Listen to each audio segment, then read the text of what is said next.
Later on, of course, it's just gone 6:30, or if you're watching the repeat, just gone 1:30 in the morning, and later on we'll be having the Pixies on the programme. But first, a word exclusive, the first and only TV interview James Brown, the godfather of soul, has done since his imprisonment.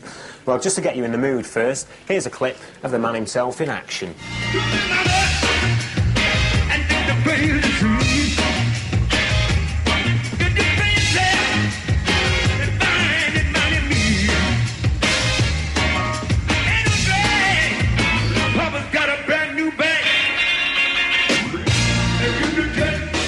That's the man who, along with Michael Jackson, is the biggest selling black artist of all time, filmed live there in the 70s. Now, James Brown has been in prison for the last 2 years. He was arrested and convicted of assaulting his neighbour and resisting arrest in a car chase with the local police. Well, despite pleading not guilty, James Brown was then sentenced to 6 years imprisonment. In Aiken, South Carolina, we were able to get an exclusive interview with James Brown on one of the rare occasions he was granted a weekend pass. So good! So good! I got you! How you feel? People over in England now think that James Brown is actually free. No, I'm not free. The only thing free is me in my spirit. But my body's not free. I'm incarcerated. But I hope to be out whenever, as long as I don't lose my integrity and my dignity, to get out. I had a chance. I could have been free from the very, very beginning if I had pleaded guilty, a guilty plea for something that I'm not guilty of. So I just took time instead. What was it like for you in prison? Well, it's quite a lesson that you don't really want to learn. It's a very great awareness. And it also puts together a lot of things that you've probably been thinking of all along. Things that you were somewhat in the dark about, and they kind of come to light a little bit, I mean, what was the hardest part of it, though, for you? The hardest part was being locked away, period. That was the hardest part. But I still got the faith. I still got my dignity. I still got my integrity. I'm not going to blow that, and still got my soul. What are your actual proudest musical achievements? Well, individually, my proudest musical achievement was when I cut the first record, because that meant that I would no longer live in the ghetto. I'd get a chance to do better things in life. My next proudest thing was when I cut Say It Loud, I'm Black and I'm Proud. There were people in this country that were ashamed of their color, ashamed of their integrity, and ashamed of their background, ashamed of their own being. Unfortunately, we deal with a lot of things that I don't like to be a part of. I wish there was no prejudice in the world. I wish there was no racism in the world, but I can't stop that. Papa's got a brand new bag. Well, where did that funky thing come from, though, didn't you? I'm not going to tell you that. Einstein didn't tell you where his thing came from. I'm not going to tell you where mine came from. You have to live and hear it. Were people really shocked when you first played like that? Oh, they said it was incorrect.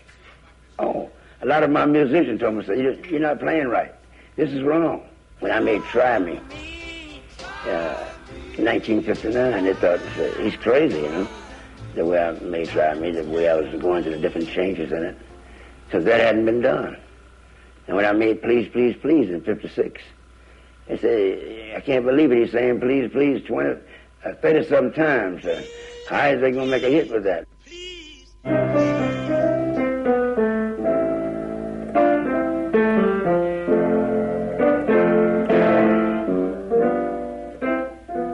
That was totally different from Please, Please. So that's one of the things that kept me around. God always gave me an insight to do something totally different from my last thing.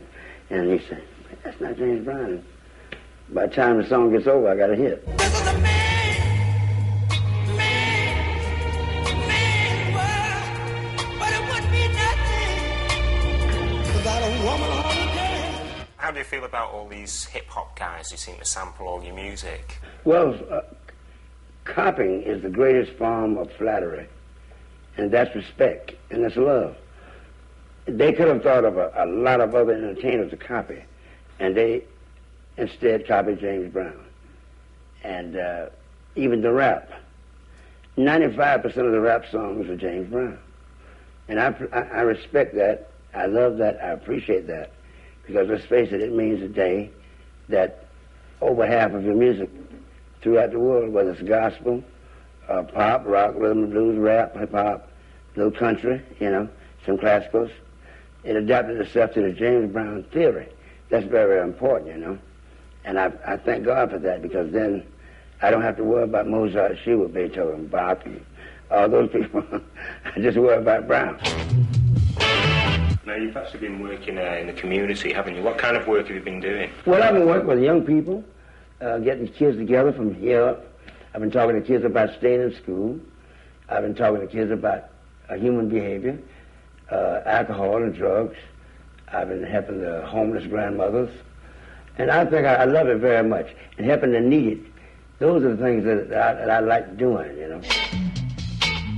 Papa's got a brand new bag. When you make your live comeback, where will it be? Well, when I just returned to the stage, because I don't have to come back. I didn't go no place.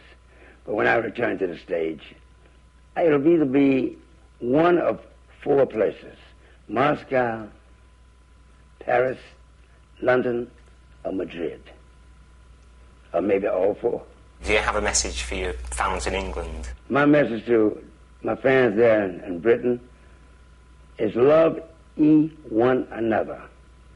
Believe in yourself, and somebody else will believe in you. Trust in God. Give yourself a chance to be what God intended for you to be. Oh, and say, God bless you.